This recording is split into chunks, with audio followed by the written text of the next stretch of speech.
Los rusos y ucranianos étnicamente somos prácticamente lo mismo. Yo no creo si alguien dice que físicamente podría distinguir un ruso de un ucraniano.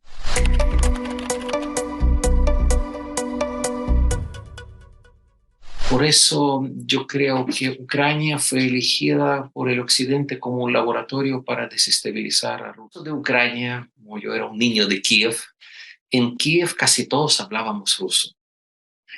Y en la época soviética, lo que nos hacía recordar que estamos no solo en la Unión Soviética, sino también en Ucrania, es que desde los primeros años de la escuela nos obligaban a estudiar literatura ucraniana en ucraniano y estudiar el idioma ucraniano. Así que éramos bilingües y no hubo ninguna contradicción porque ruso y ucraniano, la cultura rusa y ucraniana se complementan perfectamente porque es parte del mismo territorio, la misma memoria. Pensar en una guerra entre Rusia y Ucrania parecía una cosa absolutamente loca, absolutamente imposible. Los 30 años de nuestra historia, no solo ucraniana, sino rusa y de todos los países de la ex Unión Soviética, fue bajo este bombardeo de los shows occidentales, de los valores occidentales. Y lo que trataron de hacer ellos es reformatear a la juventud, es cambiar nuestra mirada, es destruir nuestra identidad. Lamentablemente, en Ucrania esta política ha sido mucho más agresiva, era una cosa absolutamente total.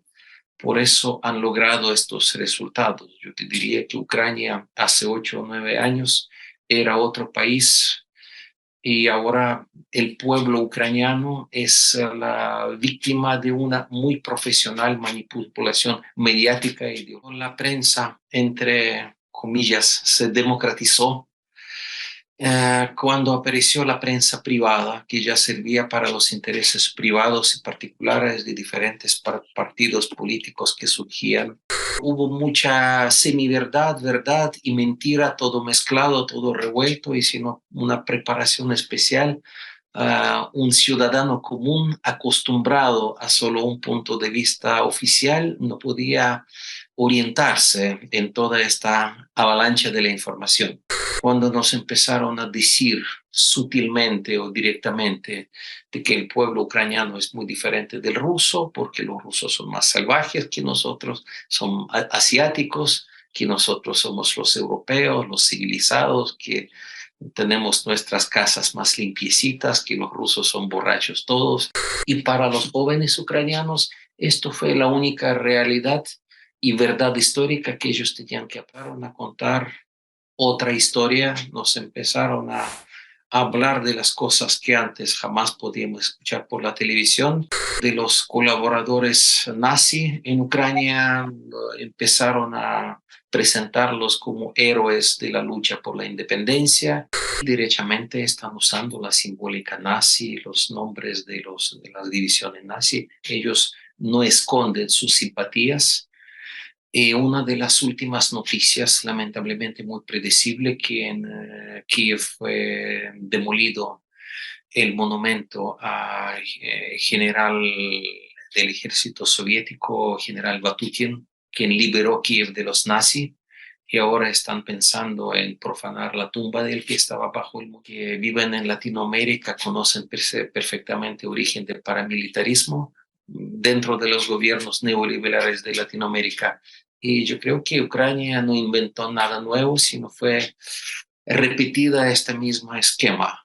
Así que vemos todos estos conflictos en torno de la tierra, vemos este control desde afuera, control militar, control económico, control político y mediático, cuando un jardinero de la Embajada de los Estados Unidos tiene más poder que el presidente de la República. Así que la situación es muy parecida, el fenómeno de paramilitarismo con los grupos nazi en Ucrania. Si nosotros vamos a traducir al ucraniano algunos discursos de Pinochet, yo creo que no hay ninguna diferencia. Y como los ucranianos no son latinoamericanos, como no tienen esta trauma histórica, como los Estados Unidos es algo muy lejano, era muy fácil engañar a la juventud y contar otra historia de los Estados Unidos. Ya es claramente ya es el patio trasero de los Estados Unidos, gracias a la organización de la OTAN y la Comunidad Europea. Nos hablaban de que la Unión Europea es una construcción como contrapeso a los Estados Unidos, que va a fortalecer la independencia europea y nos gustaba mucho este discurso. Ahora estamos viendo que sucedió justamente al revés. Siento que Ucrania no es Europa, más bien Europa ahora es Ucrania.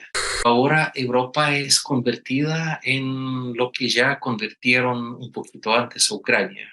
Europa está siendo sacrificada. Está mucho hablar de la inevitabilidad de las guerras porque siempre creíamos que tenemos que luchar por la paz porque la guerra es lo peor que puede pasar con nuestros pueblos, con nosotros.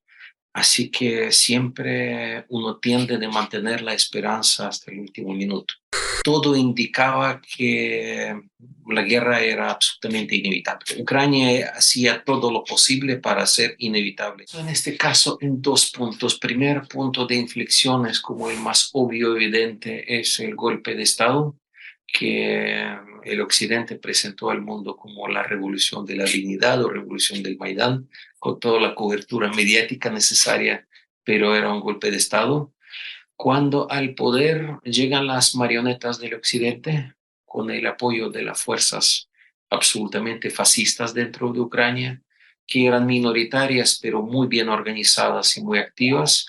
Y segundo, es es el cierre de los medios de comunicación en Ucrania, de los medios de oposición, que estaba sucediendo entre 2020 y 2021, y claramente preparando una guerra hay que aplicar una censura de guerra, cuando cualquier mirada crítica, cuando cualquier voz crítica, aunque muy débil, suave, conciliadora, fue interpretada como propaganda rusa, como trabajo de agentes de... Yo no sé, creo que nadie en el mundo sabe los detalles, qué forma tendrá esto, cómo van a pasar los acontecimientos. Pienso que lo que aprendimos, lo que estamos tratando de aprender del presente, es no hacer grandes planes para el futuro porque la realidad siempre es más compleja. Es un conflicto que no puede resolverse muy pronto. El sistema ha acumulado muchas contradicciones.